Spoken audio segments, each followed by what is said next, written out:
an alternative to Pro Tools since Yeah.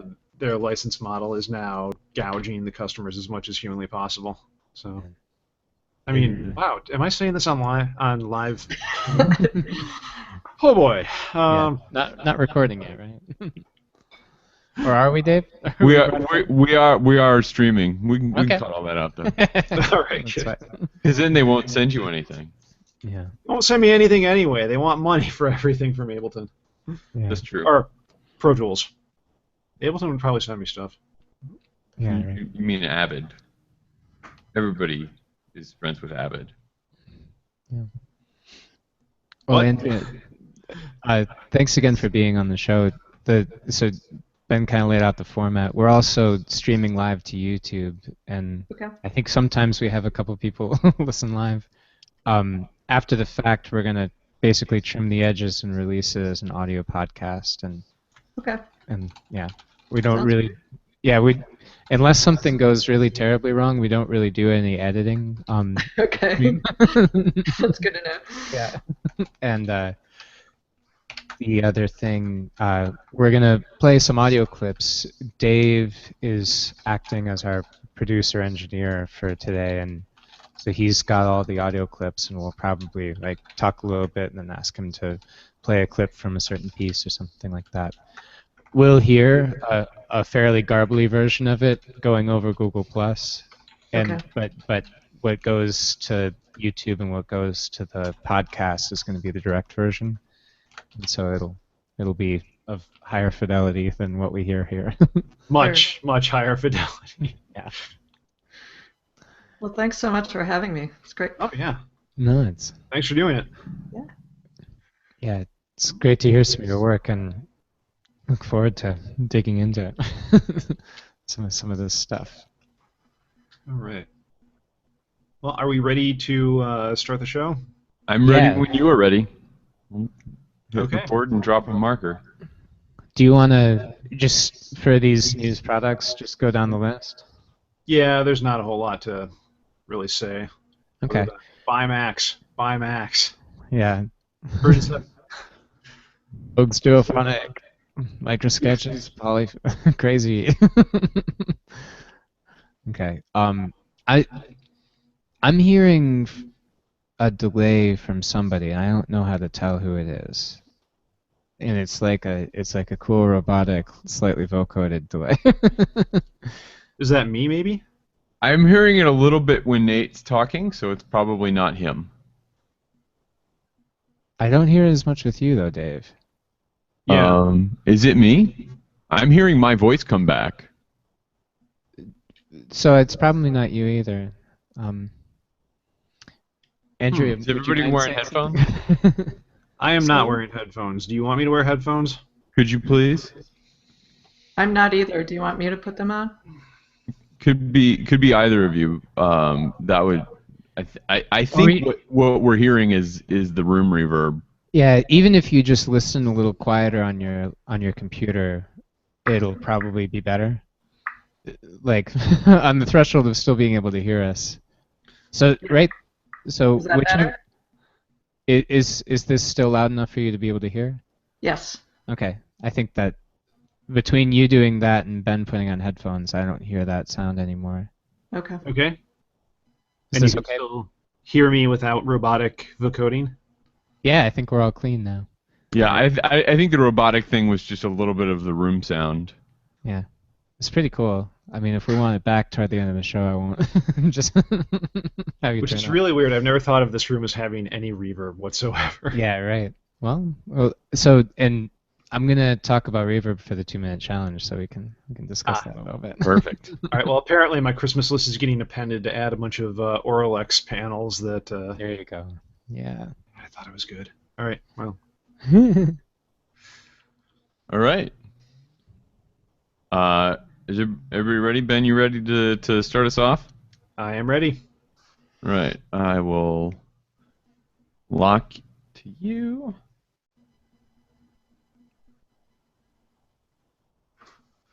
In 3, 2.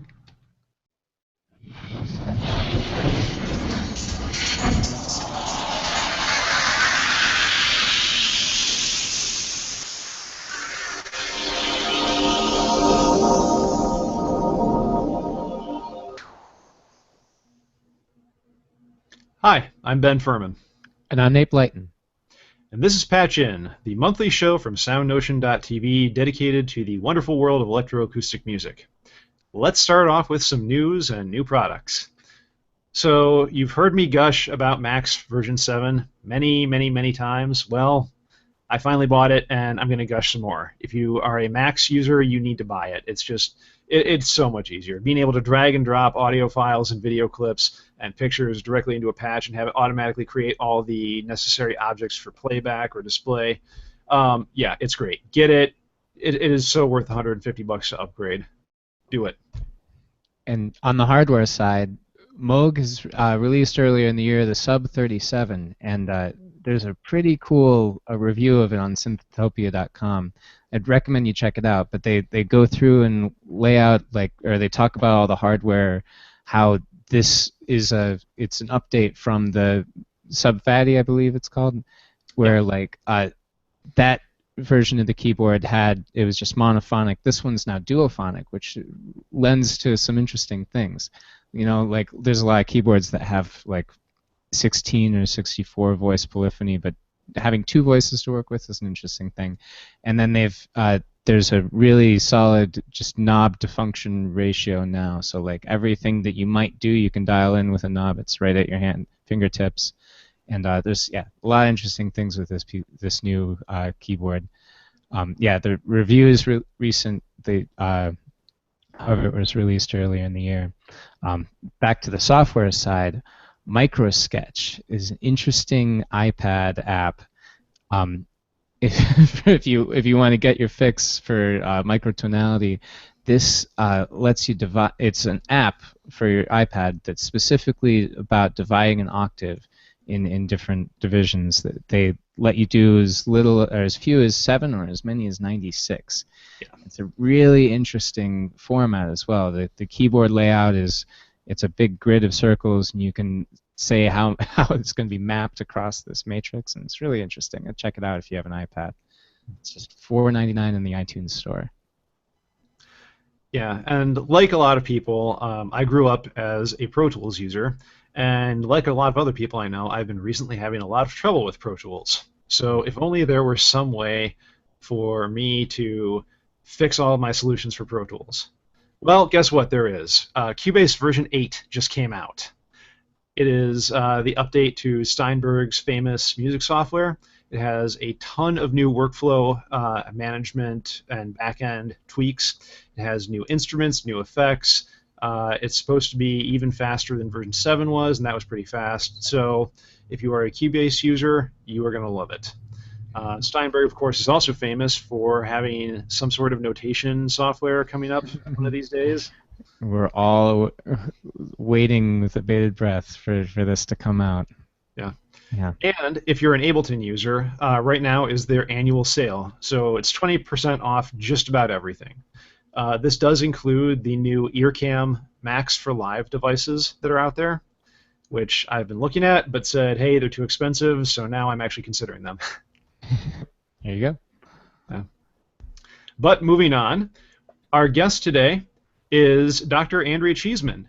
She is the Associate Professor of Clarinet at Appalachian State University, a former student of the legendary Elsa Verdere, and a performer, commissioner, champion, and teacher of new music. So welcome. Thank you so much. Glad to be here. So what makes a piece interesting for you as a performer? Oh dear, what a question. Start with the easy ones. Yeah, right? We'll start with the easy ones. Yeah. I don't know. Because really it can be a number of things, because I enjoy so many different styles, from things that are more ambient, things that are more driving rhythmically.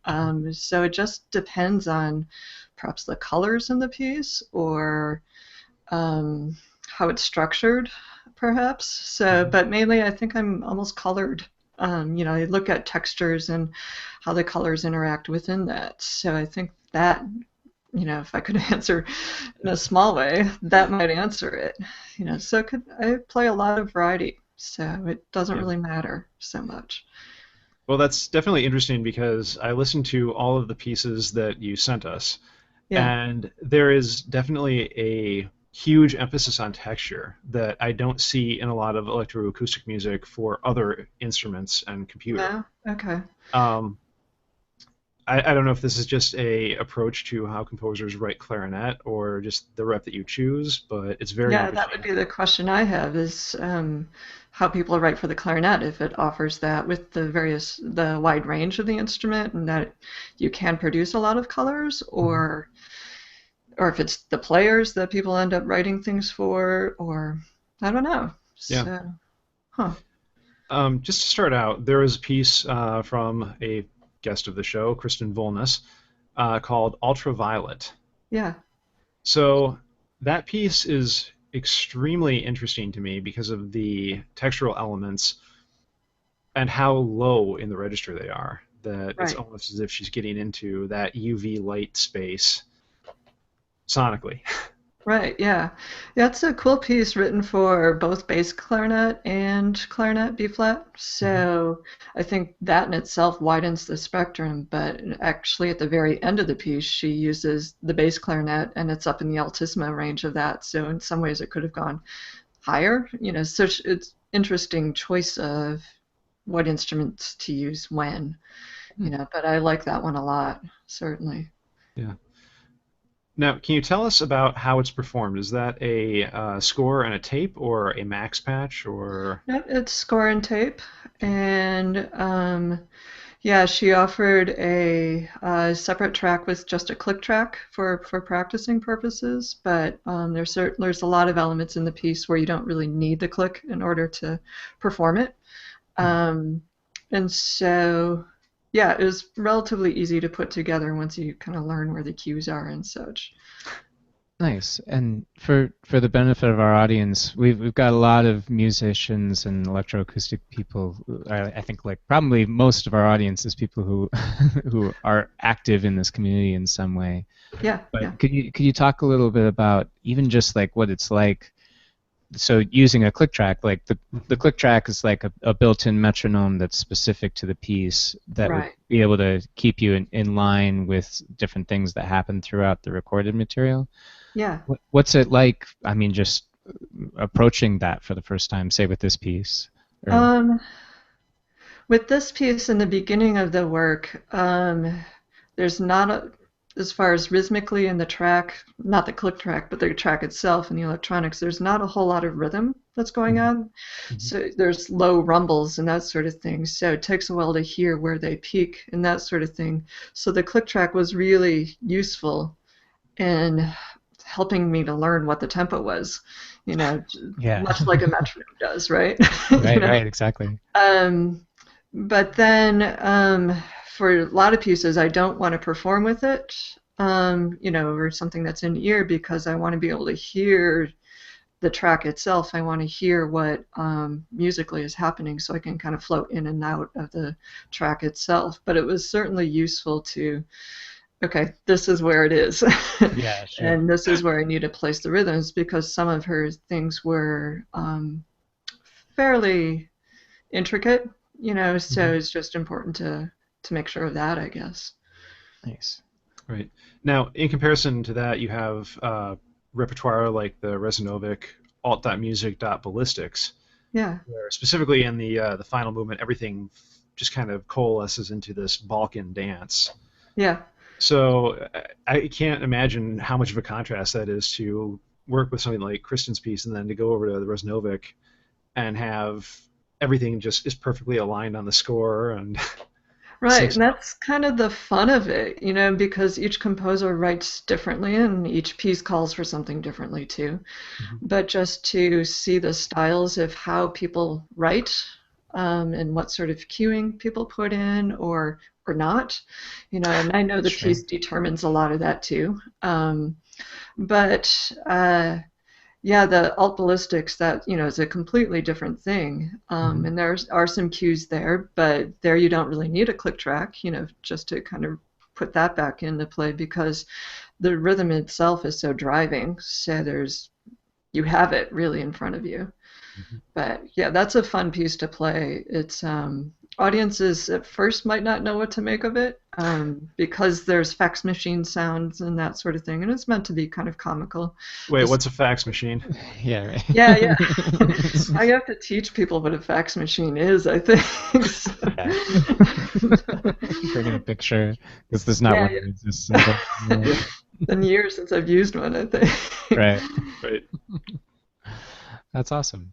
I don't know, Dave. Do we have either of these queued up? Maybe we could hear a little bit of this fax machine piece by Resinovic. Obviously, that's not what it's called. Yeah. Alt Music Ballistics, is that right? Alt.music.ballistics. Yep. Yeah. Like the news group. Yes. Yeah. All right, the you got it. fourth movement, I believe. Is that okay? Is that which track is that? 13 or 14? The latter. Okay. Cool. Here we go.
Okay, and so for our listeners who are not familiar with the piece, it begins this Balkan dance at this movement that keeps crescendoing and accelerandoing until the very end, when you end with some sort of error message, if I Yeah. remember correctly. I don't remember what they're saying though. That's but, right. You know, it just builds and builds until there's just more and more chaos.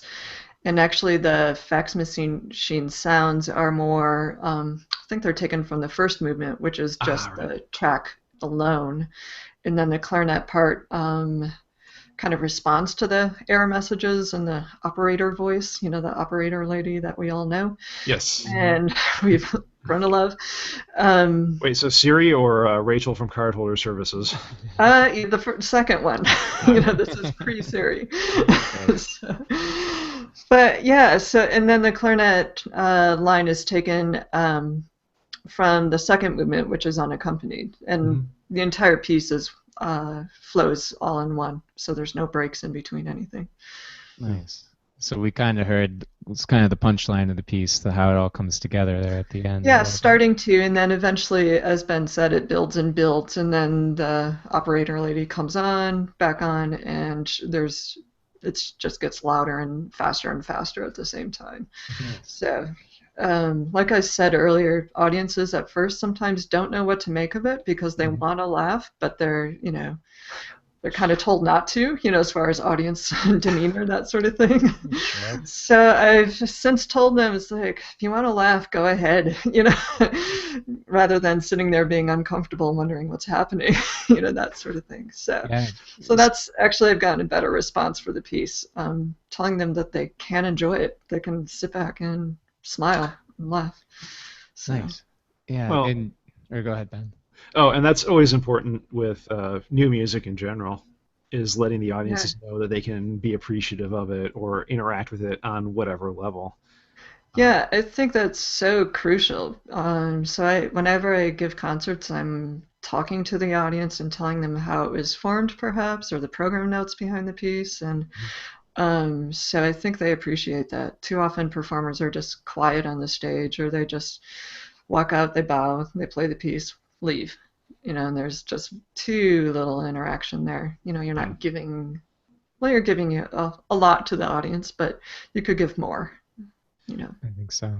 Yeah, and I imagine with this piece, you said the first movement has just audio playback for a long time. Mm-hmm. Yeah. It must be interesting for you just sitting there. Yeah. So I get to look out at the audience and see, what the reactions are, because there's all these kind of hits and punches, but then these moments of silence. Mm-hmm. So that's sometimes when the audience gets more uncomfortable, is when nothing is happening. So that's interesting to see too, that they don't know quite how to react in those sorts of occasions. Yeah. Well, and that's an interesting thing I always find at conferences or festivals is how do you present electronic music that's just playback? Do you black box the theater and kill all the lights, or do you leave them on with a speaker in the center of the stage? Yeah. Do you find one way works better than the other, or at least for yourself? Not really. No? Okay. I'm more partial to killing the lights unless there's some sort of video element. Yeah. Yeah. But at the very least, I think it makes a difference just to let the audience know, like, nobody's going to be doing anything here for a minute. Right. Yeah.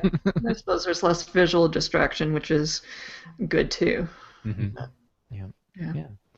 Now, since that is such an accessible piece, is this one that you use with your students when they're interested in learning and performing electroacoustic music?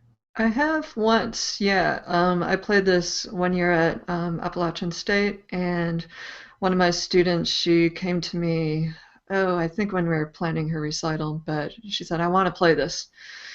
Okay, let's do it. I had some concerns because it goes really fast at the end, and there's some ornamentation, which makes it seem to go faster.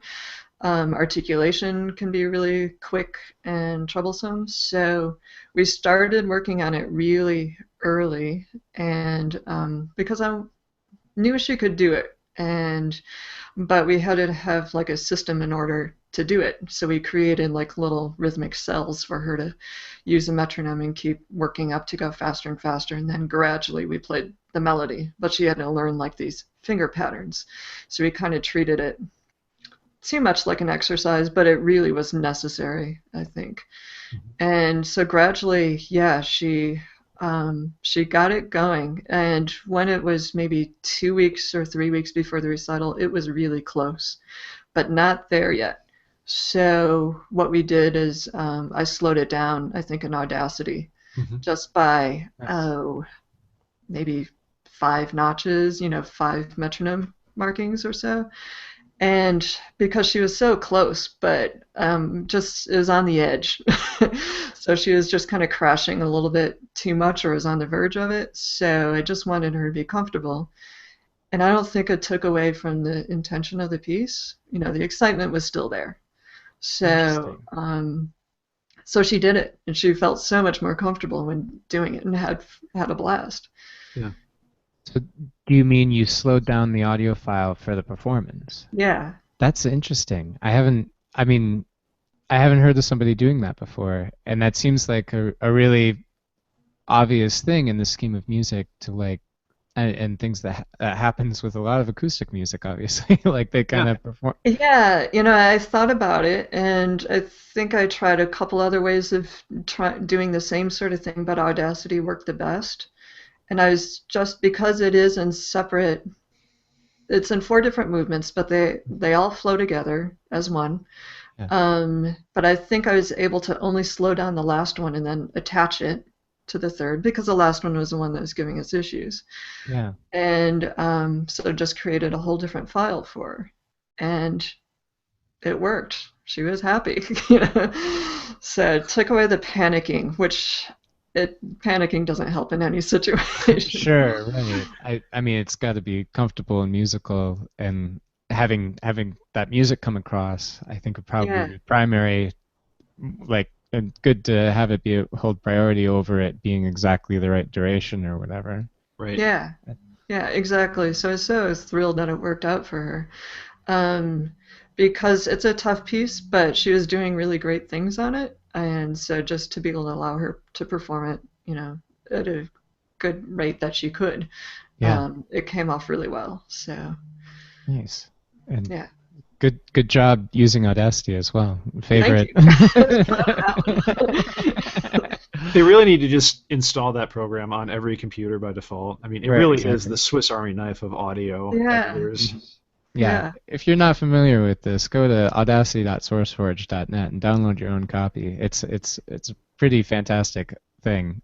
Yeah, It's- I know a ton of teachers who use it for recording lessons or whatnot, and I've Mhm. used it to rehearse pieces in order to slow things down and then speed them back up.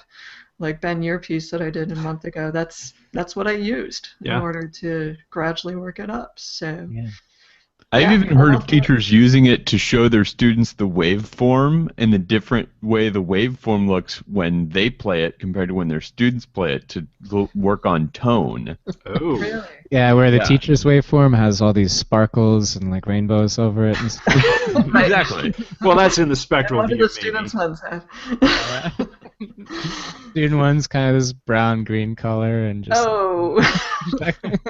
The occasional skull and crossbones, too, Yeah. I suppose. yeah. I use Audacity most often for just like doing recital recordings or something like that.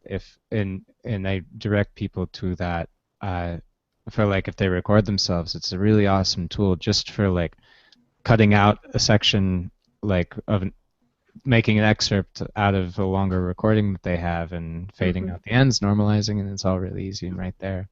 Yeah. Nice. Don't forget file conversion, too. Exactly. Yeah. That all is- these things. Oh, so great. Yeah. That's great to hear that you use it with your students in that way too, for as a practice tool. Yeah, yeah. Now, on the subject of your students, have they worked on any other electroacoustic pieces? Yeah, another student of mine is on that same recital because our senior music ed students share recitals. Okay. So another student did Philip Bimstein's Half Moon over Checkerboard Mesa. And there the composer sampled wolf sounds and crickets and frogs and just kind of created a rhythmic background for a nice lyrical melody.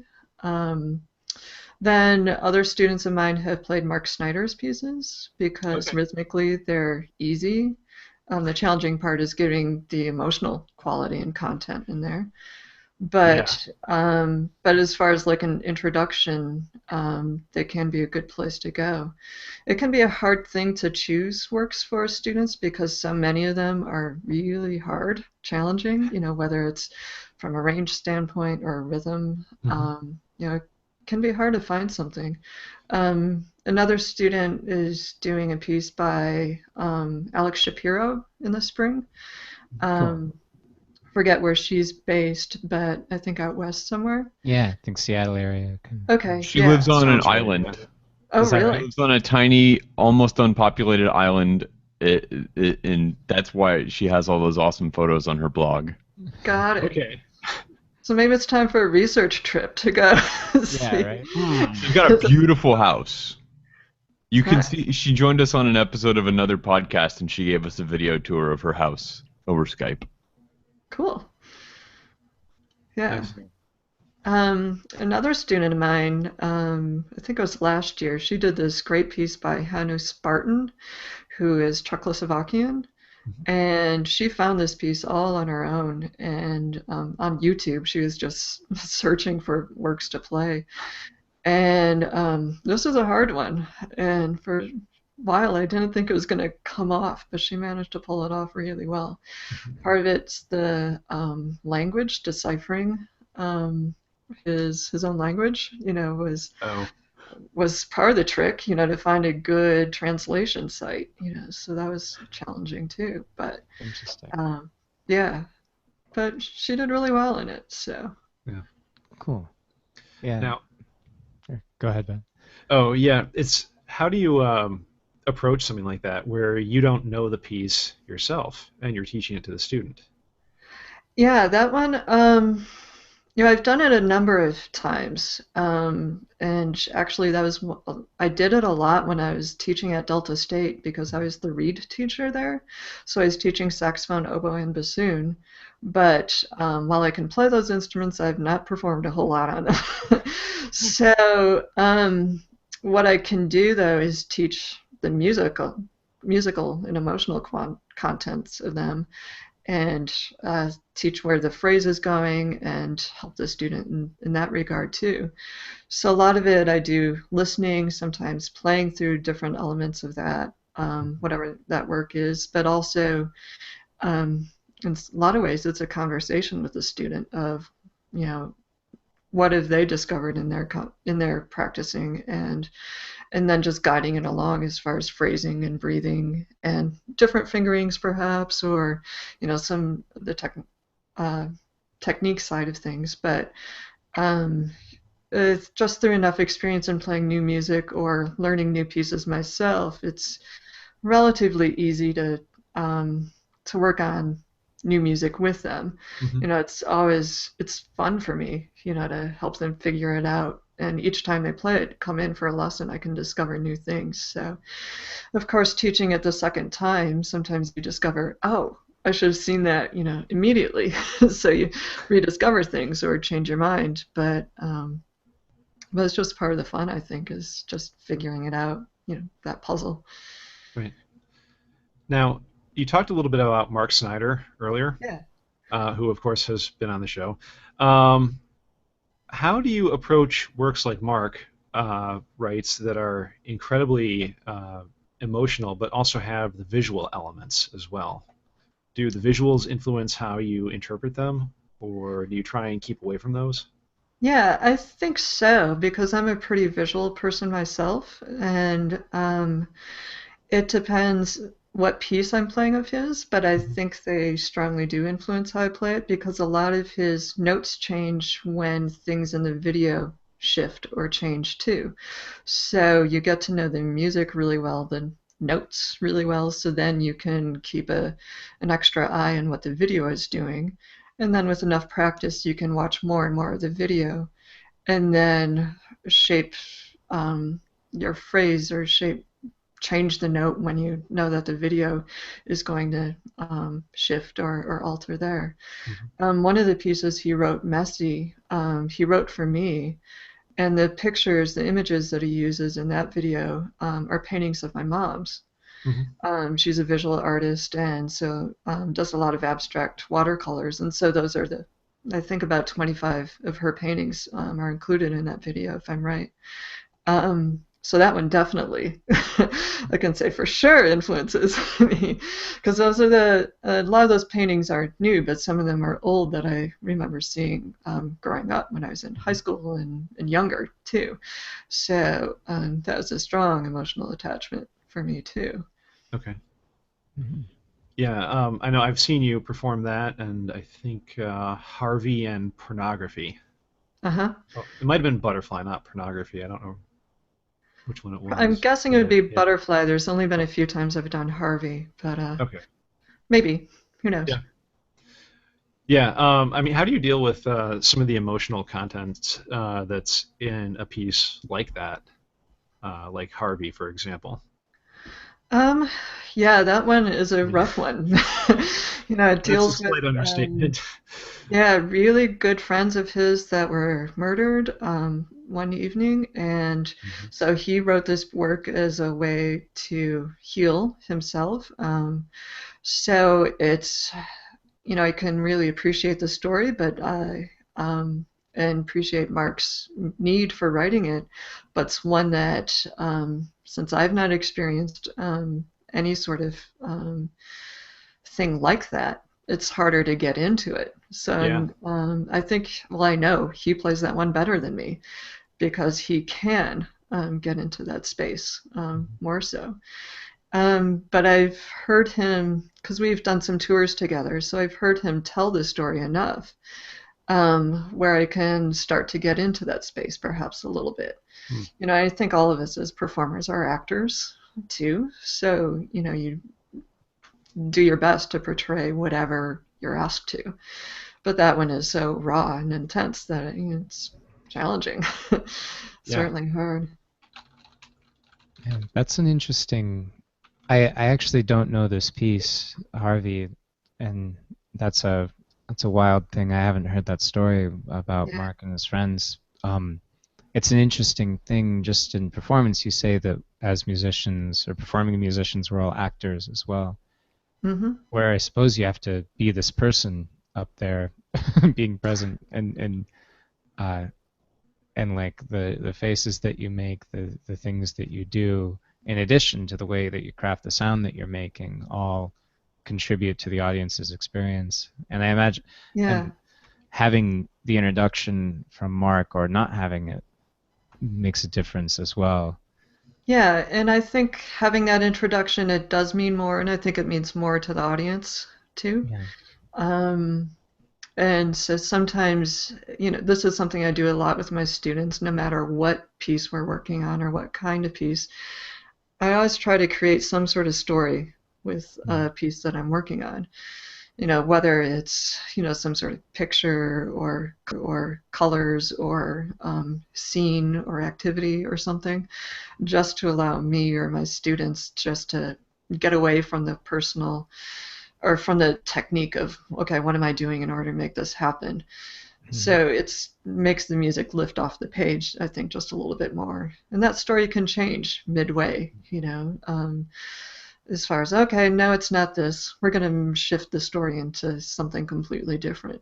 It might work a little different for whatever reason.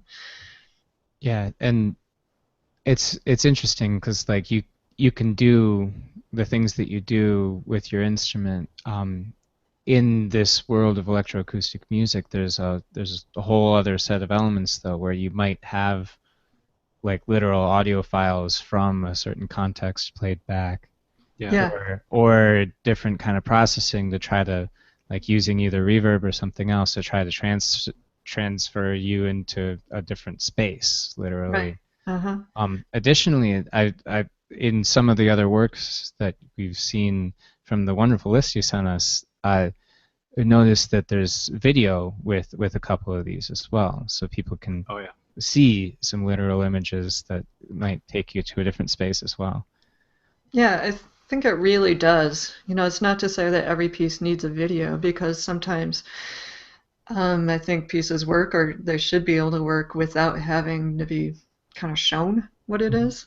Sure. The audience should be able to go into their own imagination to create something, or just to let it wash over you without being told exactly what to look for or to listen to. So it all depends. I think some pieces are enhanced by video, but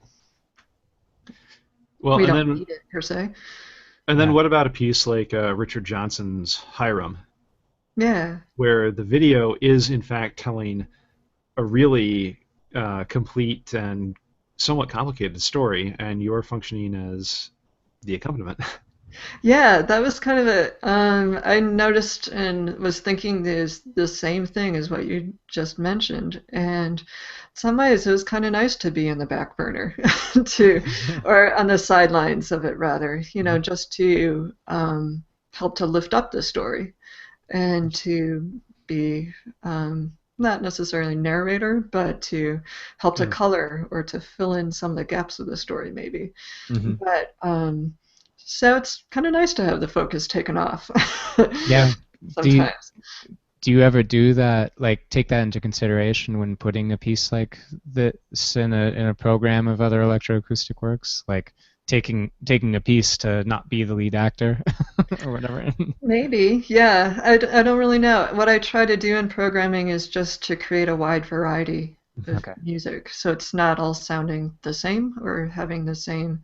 So I'm not sure I would do a program that has all video, or depending on the situation, I might do a concert that has no video, because maybe the circumstances, okay, it's hard to get a projector here, or it's just not going to work out, But I want variety, I guess, too, because there's so much variety in electroacoustic music. So let's entertain and educate the audience as far as what this music has to offer.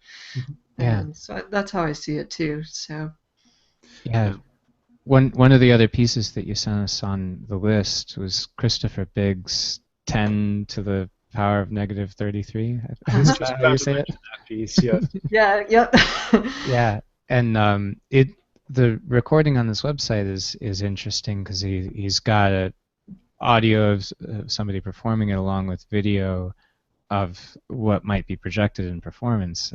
Hmm. And it seems like that piece has a really different relationship between the video, where like the videos to me is interesting, but it's not like the lead thing to me. So you don't need it per se? Well, no, I mean they might inform each other, but it's not like I'd be curious to hear what you thought of. To me, it didn't seem like the clarinet and the audio was like taking a back seat to the video and that. No, I think they're kind of equal partners. And Yeah. what's interesting is I didn't, I didn't practice that one with the video, with the full patch until really close to the performance. That piece is really intricate rhythmically, and so it took me a long time to learn it to make sure it was right. And so what he did is he has really good practice files where like rehearsal A to B and then C to D or whatever, maybe about 6 different tracks like that. Nice. So that was really useful where I could just do a section at a time and make sure that those were right before I put together a complete movement. And so then when I put it together with the whole movement, which was with the video, that was cool to see exactly then how my part interacted with the forms on the video. So Okay. that was interesting and kind of a different approach. Yeah, it's a really interesting piece too.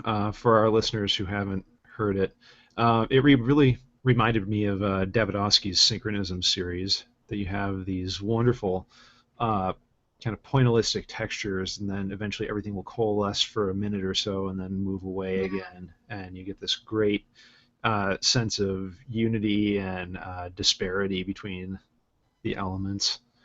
Dave, could you load up part of that and play it, please? You want to hear synchronisms? No, the Biggs, 10 to the power of Oh, negative. sorry. I got distracted. Here we go.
Yeah.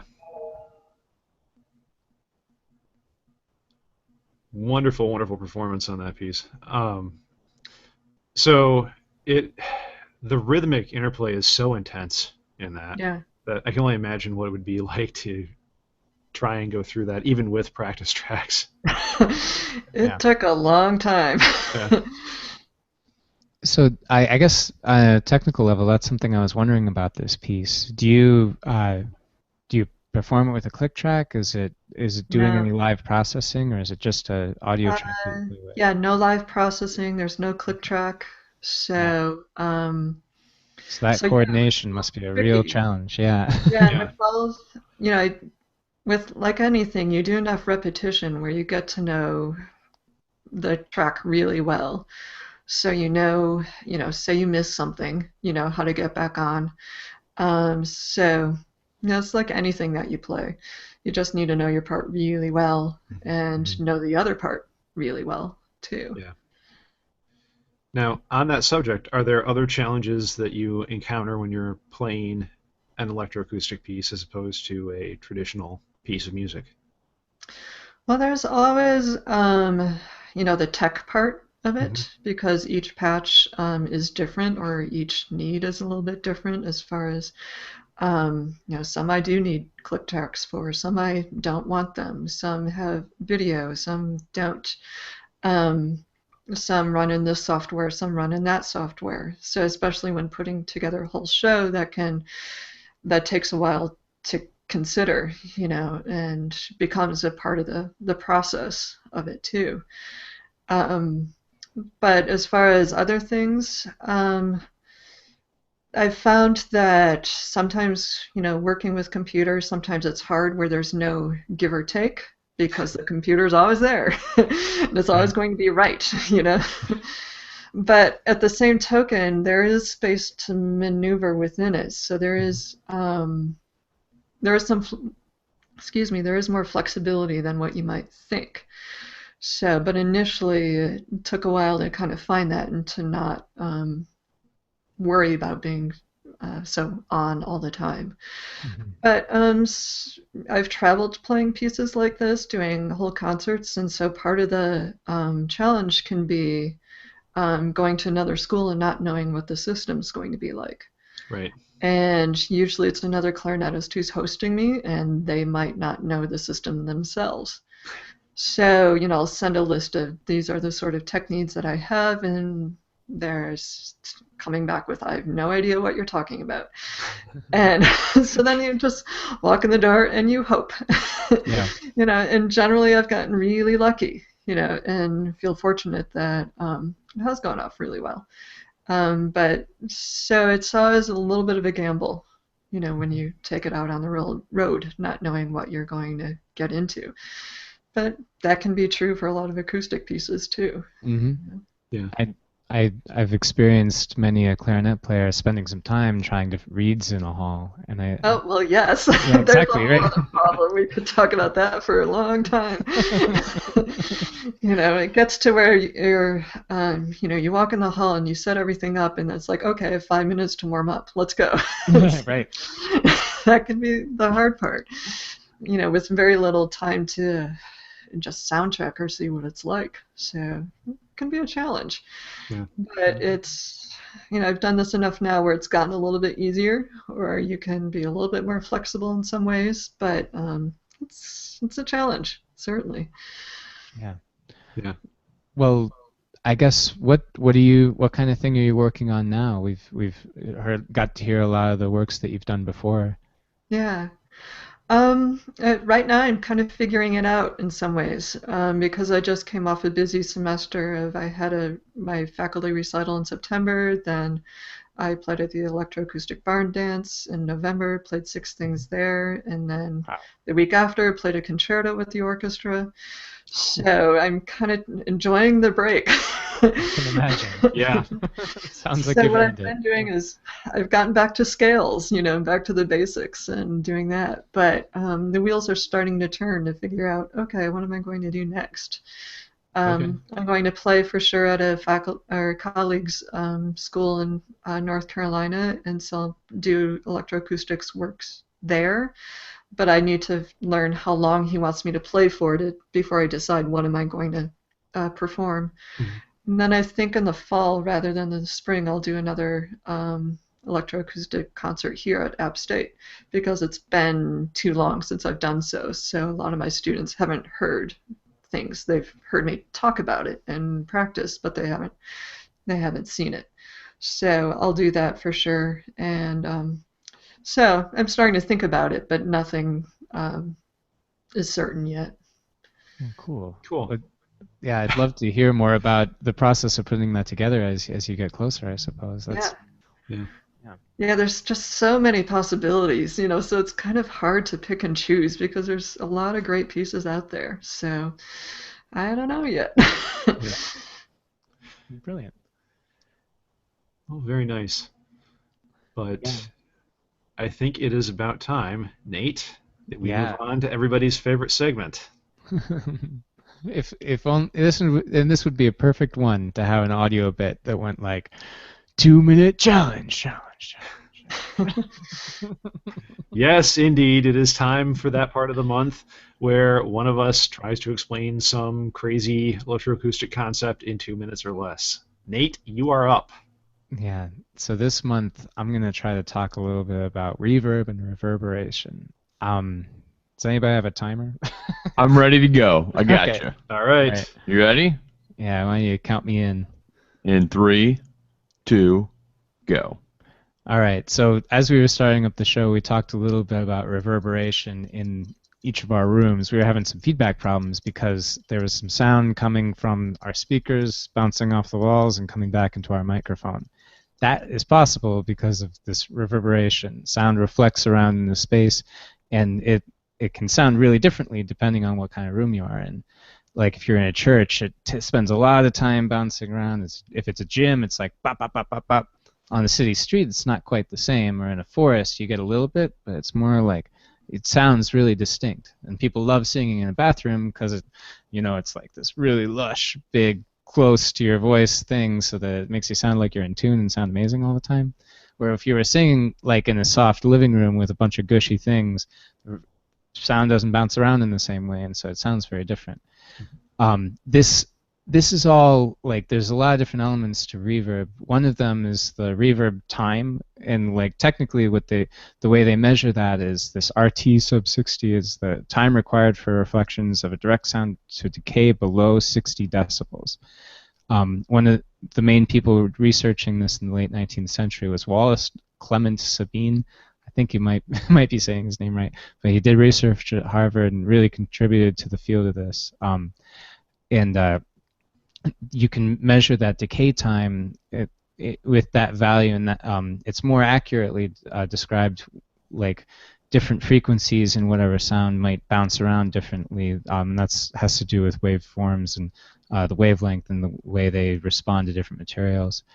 The thing that is my favorite, though, is the way you can apply reverb. This is one of our main tools in electroacoustic music, as well as doing any kind of acoustic recordings, is modifying the space that you hear as you go. You can one way to do it is to play music out of a speaker into a room and have a microphone on the other side. Oh no, am I out of time? Yeah, that was the end of your time. Well, so all of reverb is chamber. That's all I was going to say. Well done. Yeah, All right. thanks. So I think that clears up everything that anybody would ever want to know, right? Yeah, totally. I need a timer on my end too, so I can see how I'm Right. doing. But anyway, that's a little bit about reverb. Maybe I'll do part 2 in 2 months or something like that. Are you going to bring in a spring reverb? Yeah, exactly. Yeah. Yeah, so like you can have This a is a plate. spring. Vibrate, This is a plate. Yeah. Digital convolution, all of it's amazing. Yeah. Anyway. Nice. So that's a little bit about reverb. It's in our monthly installation of the 2-minute challenge. Yeah. I'll try to do a little better next time. All right. Yeah. But anyway, yeah, Andrea, Dr. Andrea Cheeseman, thanks so much for coming onto our show this month. Oh, well, you're really welcome. Thank you so much for having me. Yeah, it's been great. Do you have any? I mean, so it sounds like you've had so many events recently, and do you have any other things coming up besides this wonderful electroacoustic concert we can look forward to in the fall? Well, in February, I'm playing with our faculty, string faculty at ASU, the Mozart Quintet. Okay. So something far unrelated. Yeah. But I've got great colleagues here to collaborate with, so that'll be a lot of fun. Okay. And is there a place online where people can find your work? And I know we've got access to your faculty website on the Hayes School of Music at Appalachian State University. We'll have links to that in the doc. Is there anywhere else you'd like to point our listeners? That's really it. I haven't been so good about putting up a personal website on my own, but various students even are telling me that I need to do so. So maybe one day. Well, I think I personally prefer the like just doing so much to not have time to document it, rather than the other way around. Yeah. Yeah, that's part of my issue, but no, I don't know. Yeah. Well, hey, worst case scenario, you can just grab a student who knows a little bit about web design and give them a 6-pack. There you go. Problem solved. Yeah. Yeah. Good grad assistant kind of task, exactly. Yeah. Well, cool. Well, I guess, yeah. Thanks again for coming on our show. This has been our December episode, Patch-In, episode 14 with Dr. Andrea Cheeseman. Yeah, I flopped a little bit on the on the 2-minute challenge, and I'll try to do a little better next time. But yeah, thanks for listening or watching if you're watching on the YouTube. And yeah, we'll be back again in the new year. You can support our show and all of our shows at SoundNotion.tv. We've got spaces to donate. You can, or if you even, we've got an Amazon affiliate little search link. So if you, as you're doing your Christmas shopping, if you're still doing that, just search for whatever you were going to buy anyway, and if you get it through that little search box, then, and if you purchase it through that, then we get a little bit of a kickback, and it doesn't cost you anything different. It's a nice little thing. No way you can support your local podcast.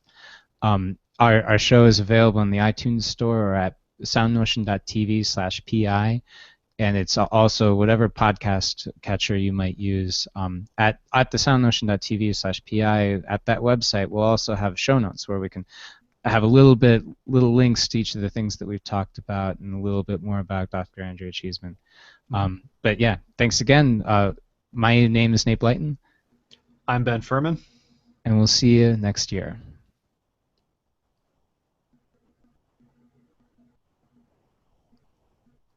All right, we're out. Thank you, guys. Cool.